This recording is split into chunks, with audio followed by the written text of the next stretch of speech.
Have you ever been sick? Well, we all have. It's not much fun.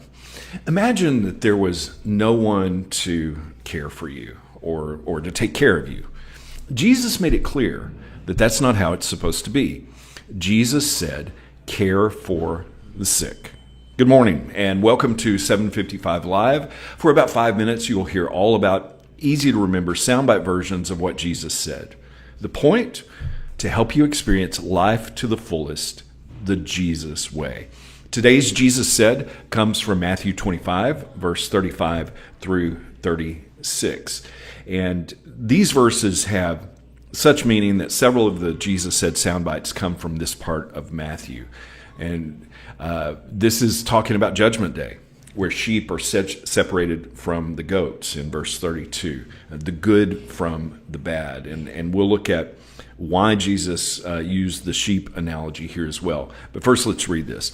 Matthew 25:35, for I was hungry, and you fed me. I was thirsty, and you gave me a drink. I was a stranger, and you invited me into your home. I was naked, and you gave me clothing. I was sick, and you cared for me. I was in prison, and you visited me. Jesus is saying to care for the sick. And that this was the separation point on Judgment Day, separating the goats and the sheep. Well, why is Jesus talking about sheep? Well, he used the analogy of being the good shepherd several times. There's a lot of imagery about being a shepherd. That was, in one sense, that was Jesus' job. Now, my job is, some would say that my job is to be a preacher, right? And long ago in a galaxy far, far away, I started that at the age of 12. I actually started preaching at 12. My first sermon was at a church right here in Weatherford, and they tore that church building down a couple of years ago, and I went and got a brick from that church because there's a lot of memories there. And as I was thinking about this Jesus said today and how Jesus was the good shepherd and he did his job so well, he came to seek and save that which was lost. He took care of the sheep. That was his job. Well, is that our job too? I mean, sometimes I think of my job as just being a preacher. But I also remember the subject of that first sermon that I preached as a kid, and it was from this passage, Mark 2:14 through 17. And I just want to read that. As he walked along, this is Jesus, he saw Levi, son of Alphaeus, sitting at his tax collector's booth. Follow me and be my disciple, Jesus said to him. So Levi got up and followed him. Now, Levi was a tax collector. These were bad people in this time period. Later, Levi invited Jesus and his disciples to his home as dinner guests, along with many tax collectors and other disreputable sinners. There were many people of this kind among Jesus' followers. Did you get that? Who did Jesus attract? Those that the religious society of the day said didn't fit. Verse 16. But when the teachers of religious law, who were Pharisees, saw him eating with tax collectors and other sinners, they asked his disciples, why does he eat with such scum? When Jesus heard this, he told them, healthy people don't need a doctor. Sick people do.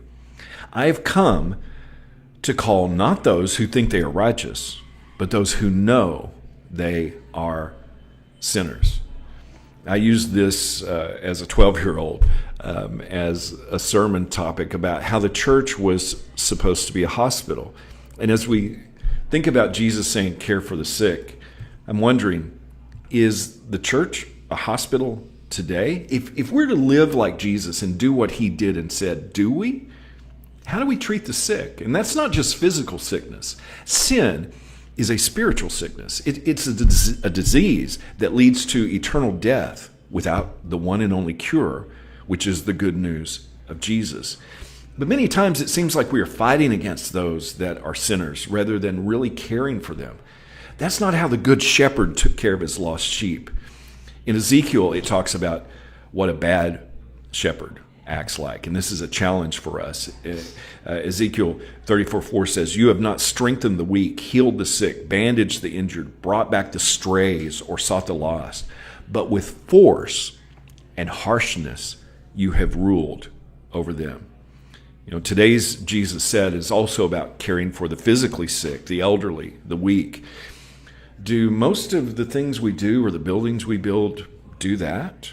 During this pandemic, I've been astounded at the harshness of so-called Christians showing really no compassion to even those who are sick. And sin sickness is a disease as well. And sometimes the harshness among those who call themselves Christians is even worse. The Good Shepherd said that's bad shepherding. That's goat behavior. The truth is, if you don't take care of the weak and the sick, the hungry, the poor, the prisoner, the outcast, not only are you ignoring Jesus himself, but you are eternally lost. That's how important Jesus said this is. Jesus said, care for the sick. How can you put that into action today? Thank you so much for listening. If this is meaningful to you, it would mean a lot to me if you like it, if you share it, and if you comment. I really appreciate you, and I hope that you have an amazing day and that this time together has helped you live life to the fullest, the Jesus way. Remember, follow Jesus today. Love first.